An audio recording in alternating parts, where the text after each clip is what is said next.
Well, Robert Saleh is headed to the Tennessee Titans, so it's time to start talking about what the 49ers defense will do next. And the good news, the silver lining for San Francisco is that they had long expected that this would not be a long arrangement with Robert Saleh. There was some outside hope that maybe he could stay for 2 years, but they knew that his ambition was to secure another head coaching opportunity. And if one of those chances did come along, well, they knew there was a good chance that they were going to lose Robert Saleh. So the two sides will part on very good terms.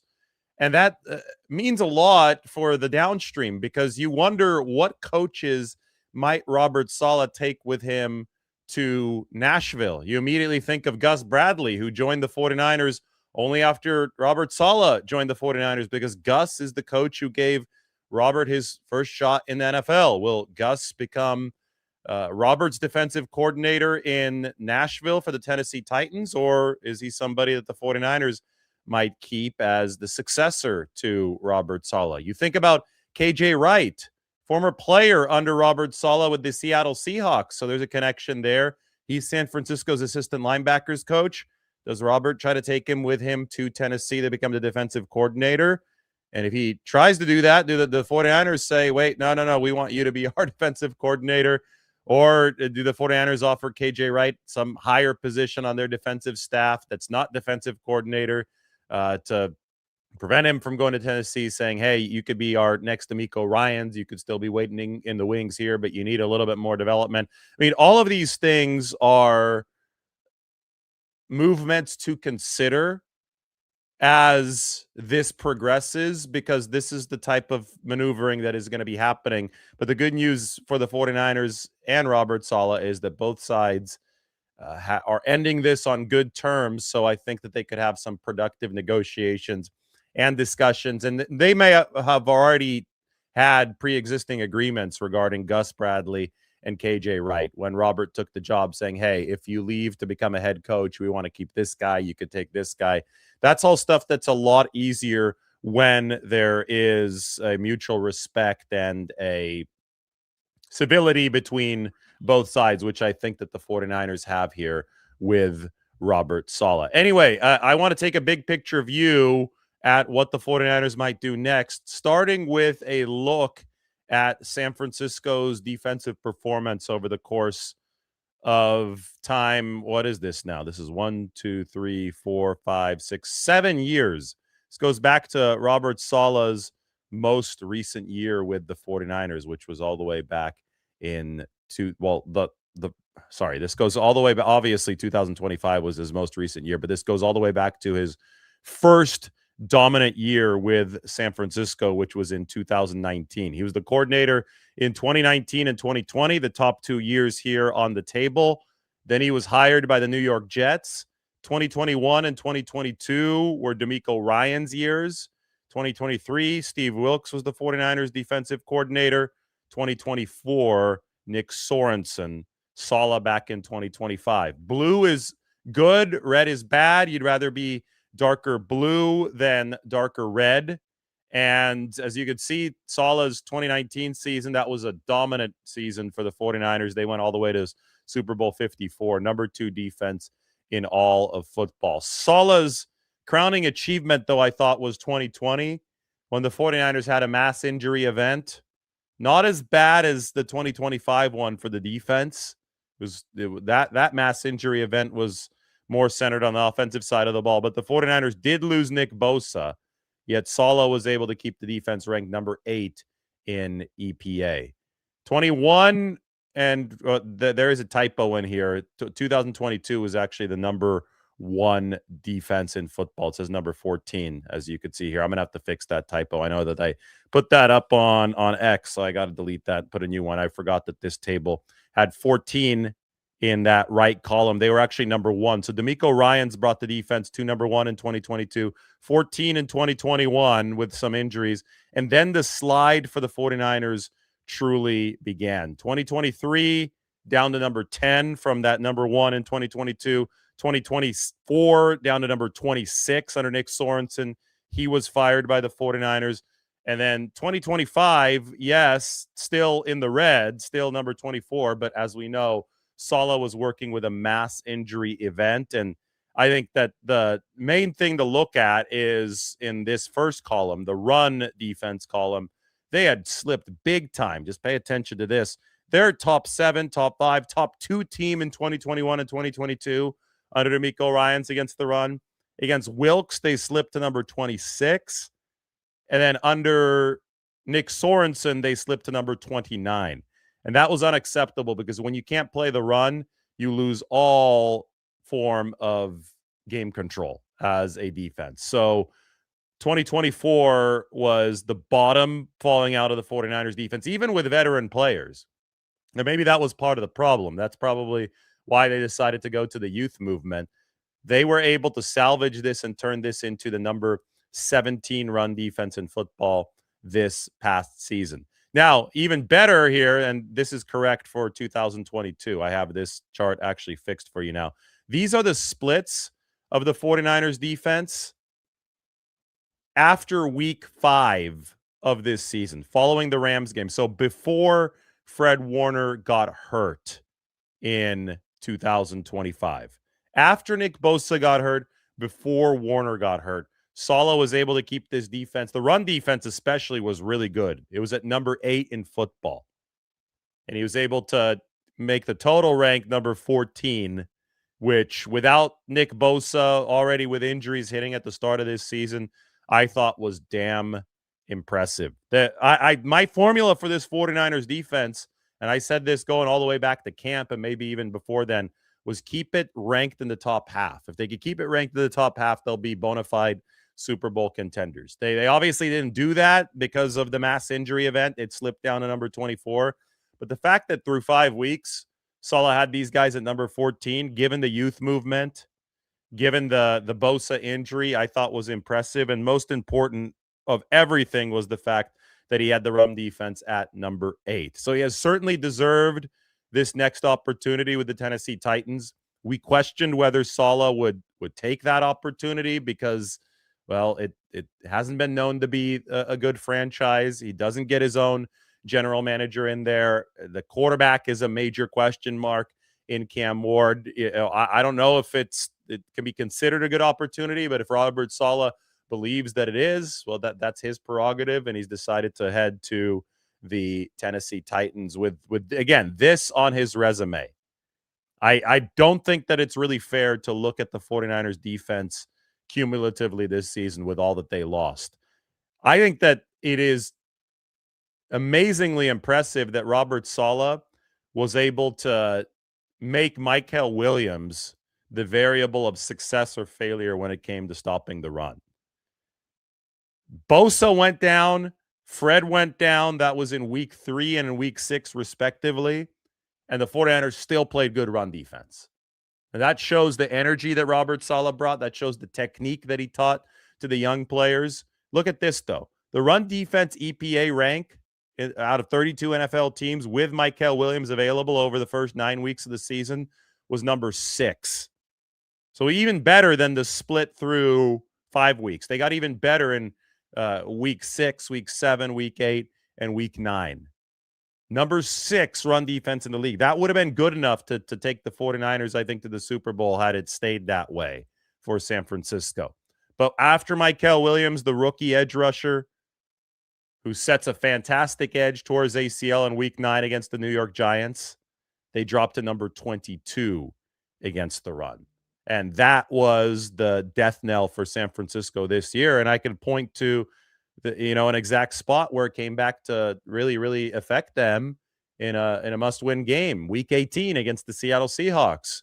What was a huge culprit in that loss? Well, they gave up the long touchdown run to Zach Charbonnet. That was bad run defense. And then they didn't set much of an edge there. They didn't set much of an edge on the 3rd and 17 in week 18 against the Seattle Seahawks. They couldn't stop the run when it absolutely mattered in a game that they lost, 13-3? And you have to think that might have gone a little bit differently had them been able to stop the run in key spots against the Seahawks. They would have had a chance at the very least. Now, they had other injuries on the offensive side of the ball. They played that game without Trent Williams. They played that game without Ricky Pearsall. He was never really healthy after week 4 in this season. So, yes, it is a convoluted analysis when we look at the 49ers season because of the injuries. And I just like to zoom out and say that we're never going to see a 13-win team with that kind of injury toll again. What they ended up accomplishing was eminently impressive, and Robert Saleh deserves a lot of that credit for keeping the defense reasonably together, given the fact that the 49ers were on third and fourth and fifth string players by the end of this run. Anyway, what's next? I already mentioned a couple of the names in-house. Gus Bradley is a candidate. He has been now in the 49ers building for a year. One thing that I think is extremely impressive statistically for the 49ers is that even though they finished number 24 in overall defense EPA, they actually finished number 15 in red zone defense this year, like red zone touchdown percentage allowed. Gus Bradley was in charge of architecting the red zone defense. So what the 49ers defense did best this season, Gus Bradley was in charge of.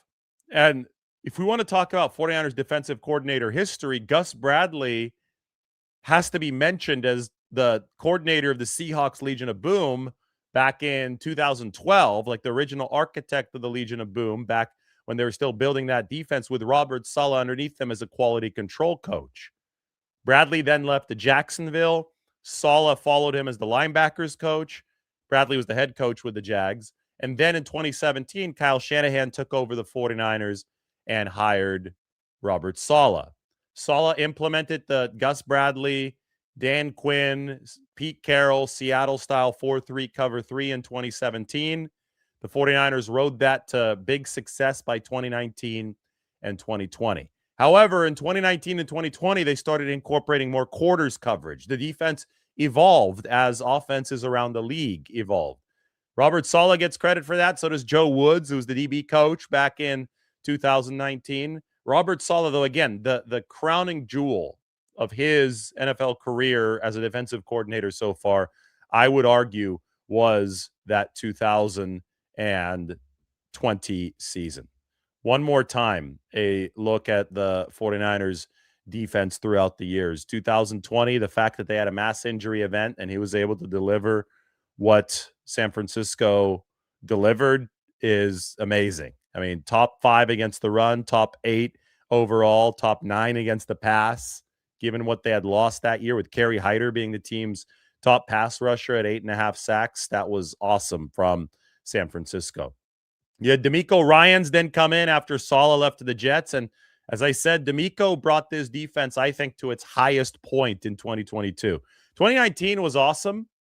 And maybe you could argue that when they had Dee Ford and Nick Bosa available early in the year, that was the high point defensively of the Shanahan regime.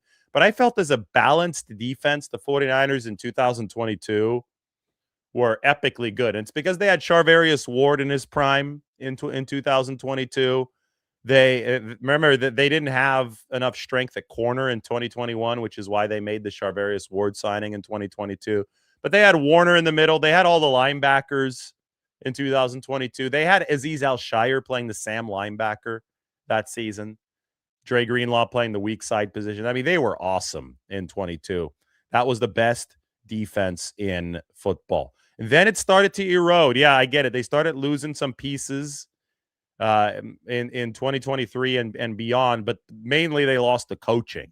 Mainly they lost a disciple, really, of Robert Saleh's and D'Amico Ryans, who was the linebackers coach, who was working in the system and who knew how to perpetuate things with the players that the 49ers had.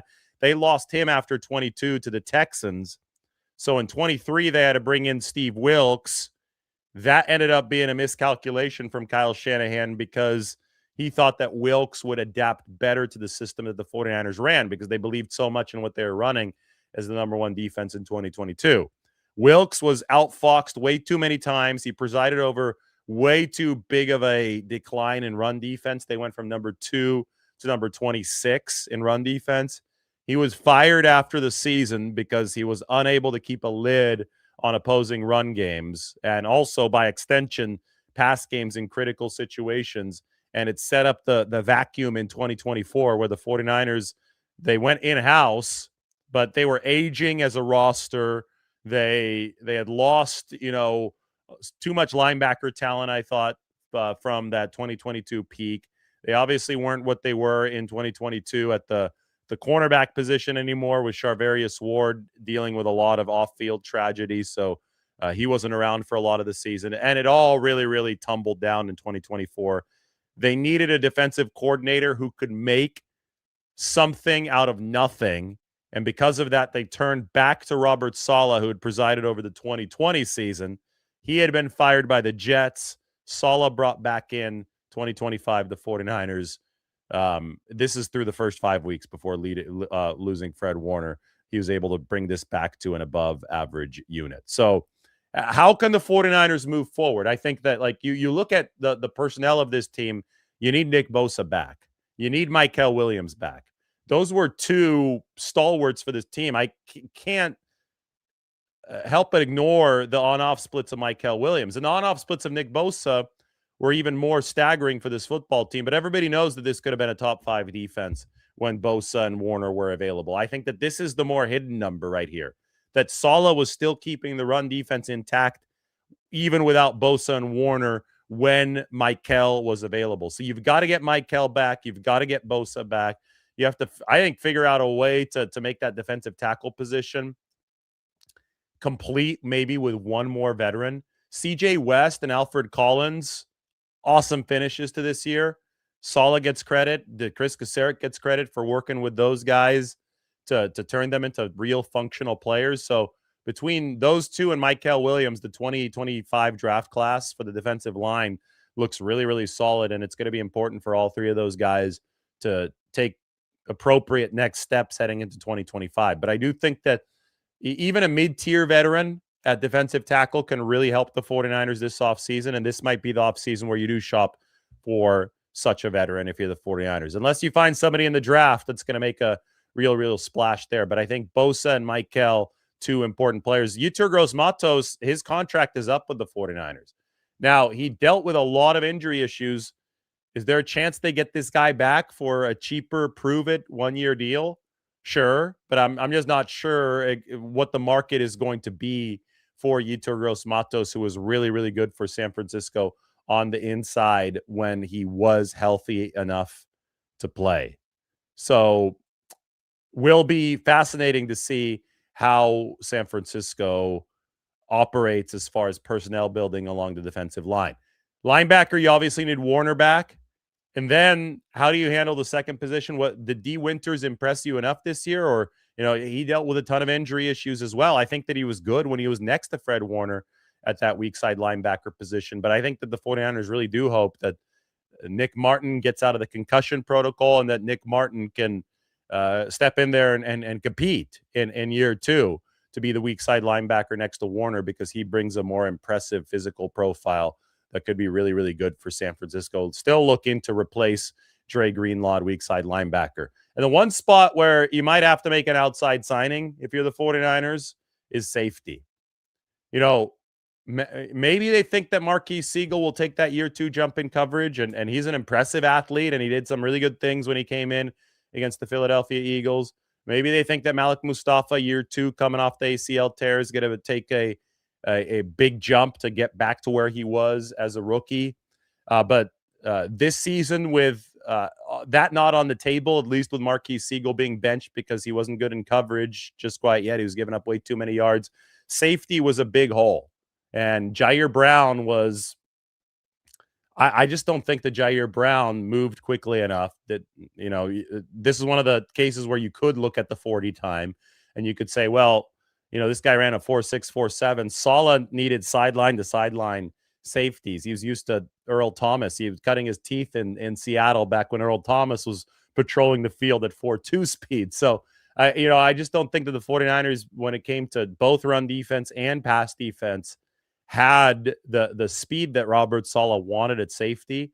Might they have it next year with the guys on the roster? Sure. If Marquise Siegel takes that next step, and if Malik Mustafa is able to take that next step post ACL in year 2 and is back to his year 1 missile-like self, sure they'll be okay at safety, but that's a big jump based on what we saw or didn't see on film here in 2025.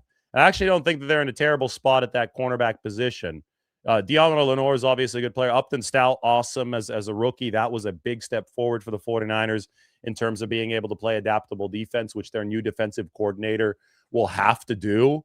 And Renardo Green, I know that was extremely disappointing on the 2nd and 20 when Kyle Shanahan benched him and was yelling at him. He was in the wrong coverage for San Francisco. But Renardo had not been a bad corner for the 49ers. He's been more than a guy, and he's been definitely more than a liability at cornerback. And the 49ers have dealt with much worse at that position.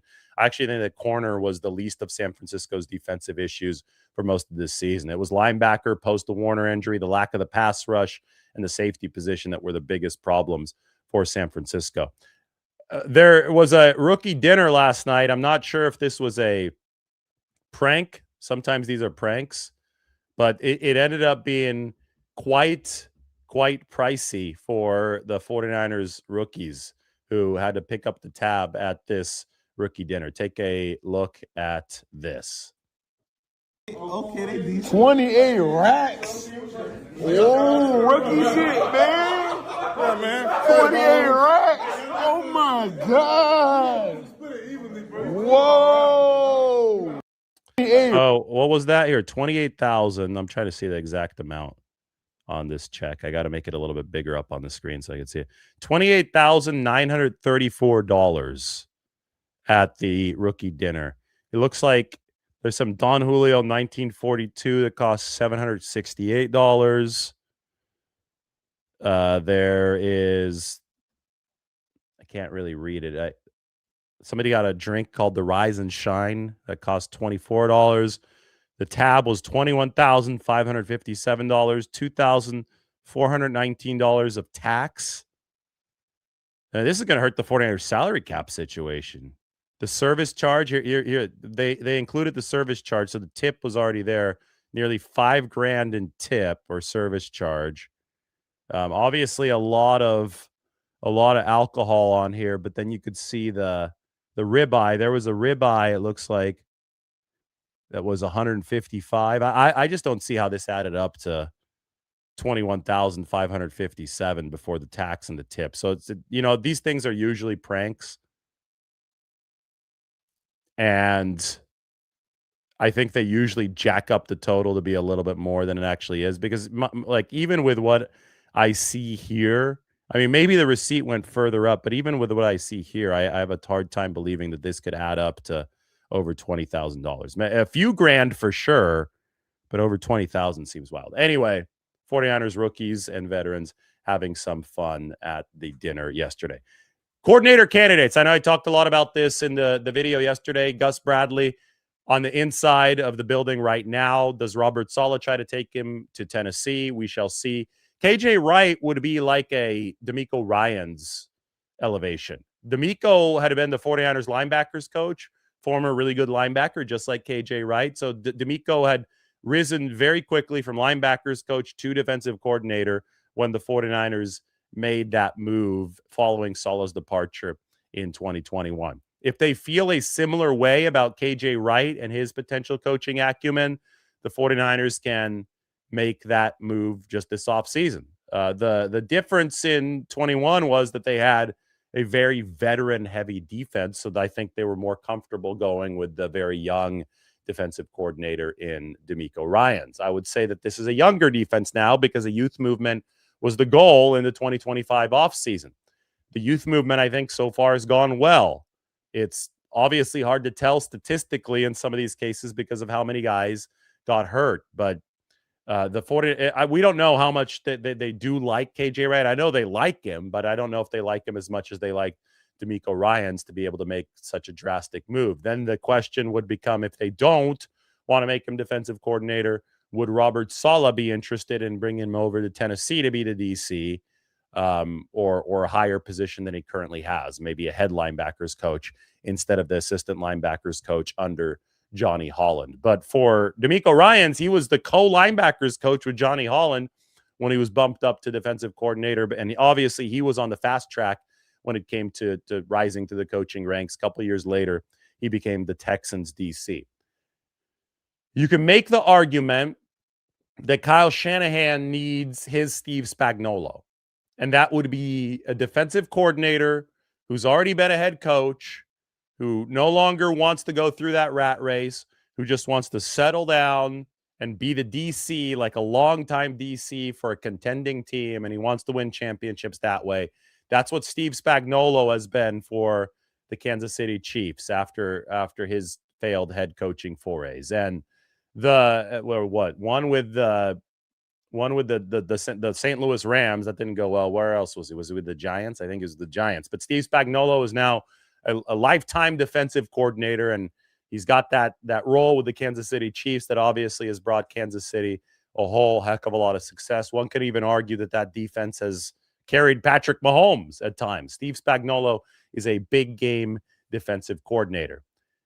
Are there any such guys out there who might be available for Kyle Shanahan? And the first one that comes to mind for me is Raheem Morris, who's been a head coach twice, recently fired by the Atlanta Falcons, friends with Kyle Shanahan, has been Sean McVay's defensive coordinator in the past. Now Raheem Morris is a free agent. Could he be somebody that the 49ers bring in to be their DC here in 2026 and beyond? You then automatically think of Jim Schwartz, but Jim is still under contract with the Cleveland Browns. He's interviewing to become their head coach. If he doesn't get it and the new head coach doesn't retain him, as would be customary, but you never know. There's a lot of ownership meddling there in Cleveland, and I know that the owner wants to keep Jim Schwartz because they've fielded really, really good defenses under Jim Schwartz, but he runs the wide nine. Schematically, that would be a marriage with what the 49ers already have with Chris Kasarik. So somebody like Jim Schwartz, you definitely have to keep your eyes open and see what his potential path would be. Then there's Brian Flores. Flores is somebody who's given Shanahan offenses trouble over the past, most recently with the Minnesota Vikings, but also back in his days with the Miami Dolphins. I think Brian Flores has head coaching ambitions still, but somebody who runs an amorphous defense.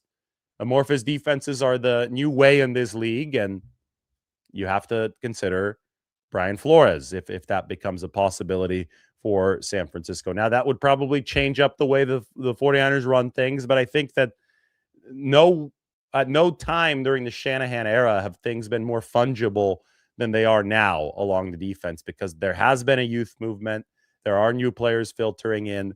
The old guard basically consists of Fred Warner and Nick Bosa. Warner and Nick Bosa can fit into any type of system. That being said, I do think that Kyle Shanahan likes his coaching staff. He likes guys like Chris Kasarik. He and John Lynch both believe that 4-down defensive linemen, if you can find a way into dominance with those 4 players, that's the quickest way to beat an opposing offense, especially an elite one. Look at Seattle's defense this year. They don't blitz a whole lot, and they don't play base defense. They're set up to dominate with their front.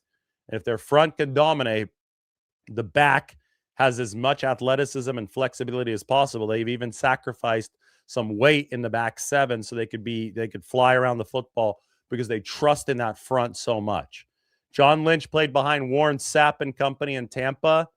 John Lynch likes to trust his front. That's how they first built this 49ers defense in the early years, 2017, 2018, 2019. That's how I think they're going to want to keep on building this unit. And, newsflash, it isn't hard to find a defensive coordinator who believes that dominant defensive line play is the way forward. I don't think that the 49ers will have a tough time finding a philosophical match for that system. I'm going to look at some questions. This is from X. As Robert Saleh works through his offensive coordinator search, this may not be an easy hire. Mike McDaniel, Brian Daboll, and Arthur Smith, with McDaniel being the former 49ers Shanahan lieutenant, are all expected to have multiple opportunities this cycle, potentially shrinking the offensive coordinator pool in Tennessee early. The 49ers obviously have Clay Kubiak as their designated OC, but Kyle Shanahan is the play caller. I question teams who really focus on hiring defensive coaches. The Bills with Sean McDermott, that they're now going to go to an offensive-minded coach. They might go to Mike McDaniel. He seems to be the favorite to land that job. It's hard to maintain continuity in this league if your offensive coordinator or play caller keeps on getting poached away. That doesn't happen to the 49ers because Kyle Shanahan calls the plays. So they'd rather deal with that turnover on defense, where I do think that it is easier to maintain some year in, year out continuity. Another option for the 49ers would be Daniel Bullocks, who's their safeties coach or DB coach now. He was upgraded from safeties coach to DB coach. He interviewed for the 49ers defensive coordinator position last year. Did not get it, but they obviously like Daniel Bullocks a lot.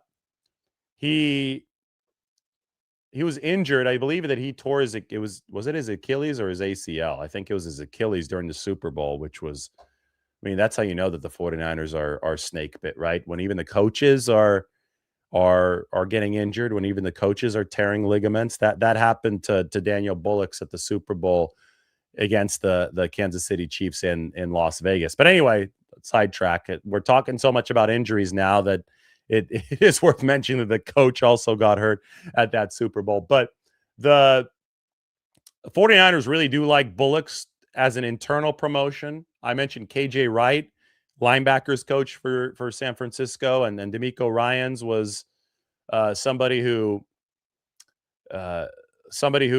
vaulted up through the system from linebackers coach. So we can't rule that out. Can't rule out somebody like Daniel Bullocks. Might not be as big of a name because, you don't think of Daniel Bullocks in the same category as far as player pedigree as a D'Amico Ryans or a KJ Wright, but he is somebody who's been in the 49ers coaching system for a while now, has worked his way up the ranks. I don't think that the cornerbacks played poorly this year at all. Like Upton Stout was under Daniel Bullocks' supervision, and Diamond Lenore had a good year as well for San Francisco. Renardo Green was like I said, it wasn't a bad player, but I think they want a little bit more from Renardo Green. But corner was not the reason that San Francisco tumbled this year in some of those defensive rankings. It was because of injuries at linebacker and defensive line. Bullocks is titled passing game specialist right now too, which is a game planning title that they gave him last off season when he got the promotion to defensive backs coach, which means that he specializes in some of the scheming against the pass game, which means that he was already being given coordinator-like duties. I would say that Daniel Bullocks is a dark horse to become the 49ers special defensive coordinator, and I do believe that he will get an interview in this entire process for the 49ers as well. Still, the overarching goal for San Francisco has to be to maintain run defense at the levels that they saw before Fred Warner went down early in this 2025 season. They kept it at number 8. Ideally, you would love to get it back to the top 2 that you saw under D'Amico Ryans, but you just cannot have what they had in 2023 and 2024. And they sunk down to that number 17 level to close this season. And I get it because they did lose Mykel Williams, and he was the big on-off split for the 49ers. They're number 6 with Mykel. But if you can get this to approach the top 5 in run defense when you got your guys back with Mykel, CJ West, Alfred Collins, obviously Nick Bosa, if you can get it up near the top 5, you have a chance to win a Super Bowl because you've got an elite quarterback on the other end. And, the 49ers are going to put a lot of resources, I think, this offseason to making sure they get that separation issue on offense fixed.